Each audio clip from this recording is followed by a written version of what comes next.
Have you ever felt trapped by fate, as though no matter what you do, you're stuck in the same cycle?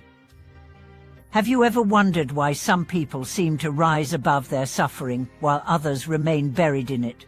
Welcome back to our channel, where we explore transformative teachings from the Buddhist path. Today's topic strikes at the very core of spiritual empowerment, why only those who make great vows have the power to truly change their destiny. In the hustle of modern life, the idea of a vow may sound outdated or overly religious. But in Buddhist tradition, a vow is not a passive wish or a fleeting intention. It is a radical commitment, a declaration of purpose, and a sacred contract with the deepest potential of your being. Let's begin with the ancient Buddhist understanding of karma and destiny. Karma means action, and action creates results. Every thought, every word, every deed plants a seed.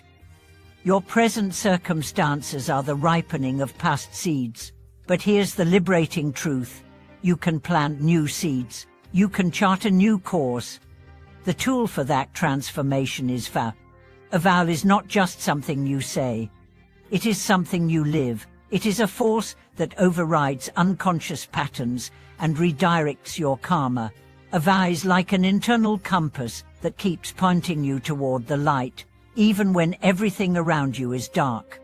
The Buddhist texts are filled with examples of great beings who began with nothing, no privilege, no power, no advantage, but through the power of vow, transformed their lives and the lives of countless beings. Consider the story of Dharmakara, the monk who became Amitabha Buddha. He wasn't born a god. He wasn't given his pure land by chance. He made 48 vows. Each vow was a promise to create a realm where all beings could be reborn in peace and attain enlightenment. His vows were so deep, so selfless, so full of compassion, that he became a Buddha of infinite light and life. Or think of Earth's Bodhisattva, who made the vow, "Until the hells are empty, I will not become a Buddha." Imagine that. He vowed to remain in the realms of suffering until every last being was free. That's not just kindness. That's spiritual heroism. That's the power of vow. Now let's bring this home. What about you? What vow are you living by? Do you wake up each day just reacting to whatever happens? Or do you rise with a purpose greater than your own comfort? Without a vow, life is like a boat without a rudder. You drift with the current, tossed by every storm. But with a vow, you steer. Even if the waves are strong, you move with intention. A great Buddhist master once said, "Vow is the mother of all Buddhas." Why? Because every Buddha began with a vow. Not a small one, a great one. A vow to liberate all beings, a vow to overcome all delusions, a vow to walk the path, no matter how hard. Let's go deeper. There are different kinds of vows. Small vows are often ego-centered. I want to be happier. I want more success. They're not wrong, but they're limited. Great vows go beyond the self.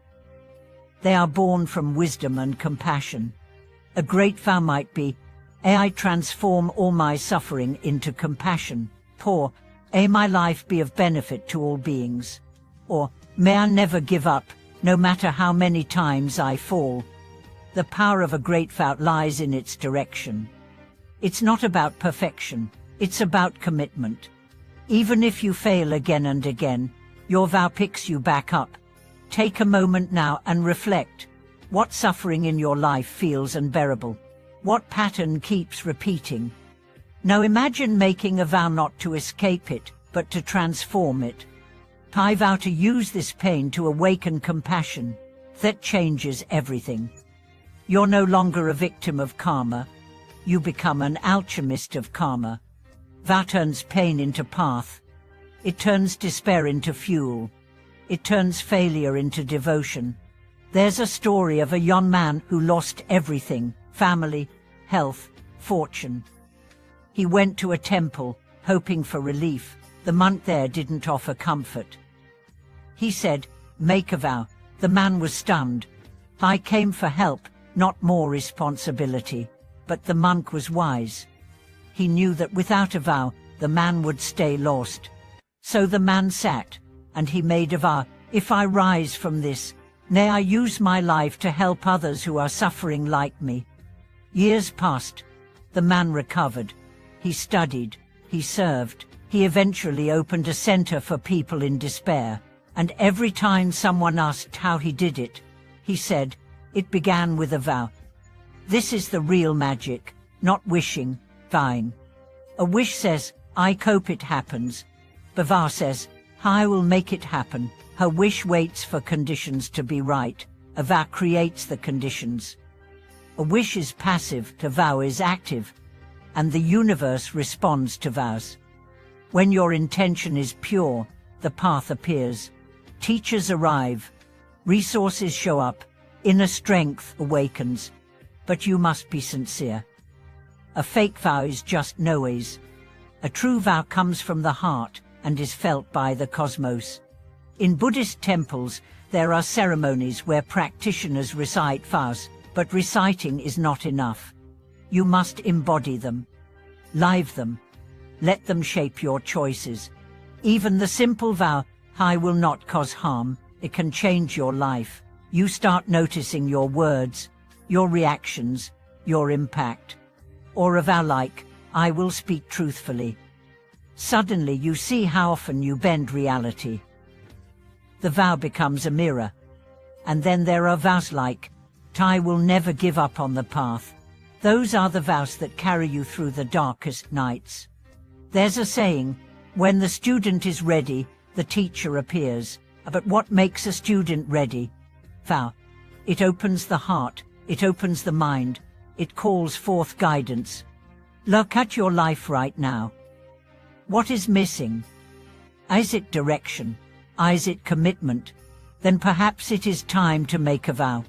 Write it down, speak it aloud. Let it echo in your soul. Let it guide your day. And when you fall, and you will remember your vow, pick yourself up, start again. The Buddha did not become the Buddha because he was perfect. He became the Buddha because he vowed not to stop until he awakened. You have that same power, that same spark, that same seed. The question is, what are you going to do with it? Let your vow be your North Star. Let it guide you when all else fails. Let it remind you that you are not here by accident. You are here for something greater. And that greatness begins with a vow. Thank you for watching this video. If this message inspired you, share it with someone you care about. Leave a comment with your own vow or journey. Like, subscribe, and stay connected as we continue exploring the path of awakening, one vow at a time.